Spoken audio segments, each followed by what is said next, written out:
In our last video, we explored how God is a missionary God, ascending God. Just as God is merciful, he shows mercy because he's merciful. He sends because he's ascending God. This is what it means when we say God is a missional God. He sends into mission. We see this reflected in the fact that the Father sent the Son sends the Spirit, and the Spirit sends the church into the world. This is what it means when we say that NBBC is a missional church.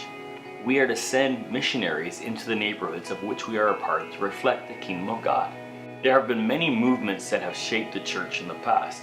Some have been reactionary movements, and some have been pragmatic movements.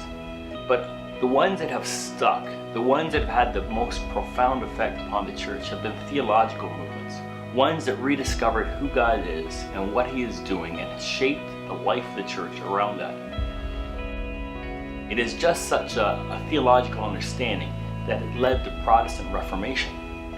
The missional church movement is a renewed theological understanding of the nature of the church and the purpose for which God created it. By and large, when people think of a church, they think of a place where stuff happens.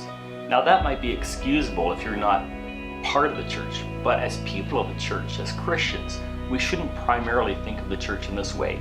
For others, the meaning of church is that it's a service that takes place on Sunday mornings at 10 o'clock. Church is an event. And still others, it's a type of dispenser of religious goods and services. It's where we get topped up when we're feeling down. It's taking in an event and taking advantage of the programs that are offered. But the Bible never speaks of the church in that way, ever. The church is a group of people who are sent on mission. When they come together, it's for the purpose of being built up for the mission of which they are a part.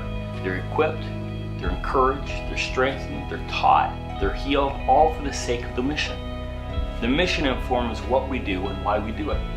In other words, the mission forms the church.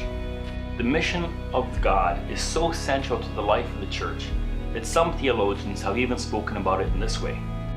Neil Bruno has said the church exists by mission as a fire exists by burning. Karl Barth said the church's mission is not secondary to its being. The church exists in being sent and in building itself for its mission.